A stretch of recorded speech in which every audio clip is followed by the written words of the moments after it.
Hi friends, good morning, have A nice day. ഇന്നത്തെ ദിവസത്തിൻ്റെ പ്രത്യേകത നമുക്കെല്ലാവർക്കും അറിയാം. ഇന്ന് മദേഴ്സ് ഡേ ആണെന്ന് നമുക്കെല്ലാവർക്കും അറിയാം. അപ്പം ഞാൻ ഇന്ന് ഒരുപാട് സന്തോഷത്തിലാണ് കേട്ടോ. എന്നാന്ന് വെച്ച് കഴിഞ്ഞാൽ എൻ്റെ മോള് അല്ലെങ്കിൽ എൻ്റെ മോളാട്ടോ എൻ്റെ ഏറ്റവും വലിയ സന്തോഷം.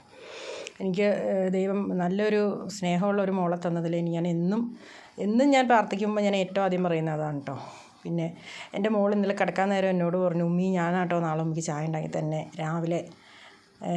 ആയിക്കോട്ടെ എന്ന് ഞാൻ പറഞ്ഞു, ഇന്ന് ഉമ്മിയെല്ലാം ഉണ്ടാക്കി തന്നെ, അപ്പോൾ ഇന്ന് ഞാൻ ഉണ്ടാക്കി തരാമെന്ന് പറഞ്ഞു. അതുപോലെ എൻ്റെ മോൾ എനിക്ക് രാവിലെ ചായ ഉണ്ടാക്കി തന്നു. അല്ല, ഞാൻ ജിയോ മാർട്ടിലൊരു സാമ്പാർ പൊടിക്ക് ഓർഡർ ചെയ്തിട്ടുണ്ടായിരുന്നു, ചെയ്യാൻ പറഞ്ഞായിരുന്നു ഞാൻ മോളോട്. അപ്പോൾ ഇന്ന് ഞാൻ കൊടുത്തോളാം ഉമ്മി, ഇന്നത്തെ പേയ്മെൻറ്റ് ഞാൻ ചെയ്തോളാം എന്ന് പറഞ്ഞു. അവൾക്ക് പോക്കറ്റ് മണിയിൽ നിന്ന് എടുത്ത് കൊടുക്കണേ കേട്ടോ. അപ്പോൾ ആൾ വന്ന് ഞാൻ സാധനം വാങ്ങിച്ചപ്പോൾ എമൗണ്ടും കൂടുതലാണ്, കൊച്ചാട്ടോ കൊടുത്തത്, എമൗണ്ടും കൂടുതലാണ്, സാധനങ്ങളും കൂടുതലുണ്ട്. ഞാൻ നോക്കിയപ്പം എനിക്ക് ഏതാണ്ട് എല്ലാം പുള്ളിക്കാരി വാങ്ങിച്ചിട്ടുണ്ടായിരുന്നു, ഓർഡർ ചെയ്തിട്ടുണ്ടായിരുന്നു. ഈ കാണുന്നതാട്ടോ സാധനങ്ങളൊക്കെ, കുറേ ചോക്ലേറ്റ്. പിന്നെ എനിക്ക് ചായ കുടിക്കാൻ കപ്പിൽ ചായ കുടിക്കണേട്ടോ ഇഷ്ടം. അതുകൊണ്ട് എൻ്റെ മോൾ എനിക്കൊരു കപ്പ്, അതുകൊണ്ടായിരിക്കും ഒരു കപ്പ് ഓർഡർ ചെയ്തിട്ടുണ്ട്. കുറേ ഇതേ കണ്ടോ, കുറേ ചോക്ലേറ്റ്. കഴിഞ്ഞ ദിവസം ക്രിസ്റ്റലിൽ പോയപ്പോൾ ഒരു കീ ചെയിൻ എടുത്തായിരുന്നു എൻ്റെ വണ്ടിയുടെ താക്കോലിലിടാനേ.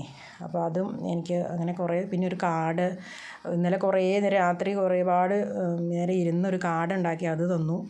എന്തൊക്കെ പറഞ്ഞാൽ ഞാൻ ഒരുപാട് ഹാപ്പിയാണ് കേട്ടോ. ഇതിലും വലിയ സന്തോഷം എനിക്ക് വേറെ ഇല്ല. നമ്മുടെ ജീവിതത്തിൽ ഇങ്ങനെ കിട്ടുന്ന ഓരോ സന്തോഷങ്ങളും നമ്മൾ ഏറ്റവും കൂടുതൽ ആസ്വദിക്കണം എന്ന് ഞാൻ പറയും. കാരണം എന്ന് വെച്ച് കഴിഞ്ഞാൽ എല്ലാ സന്തോഷവും ഏറ്റവും പ്രധാനപ്പെട്ടതാണ്. എനിക്കെൻ്റെ മോളുമായിട്ട് ബന്ധപ്പെട്ട സന്തോഷം ഏറ്റവും പ്രധാനപ്പെട്ടതാണ്. അപ്പോൾ ടാറ്റാ.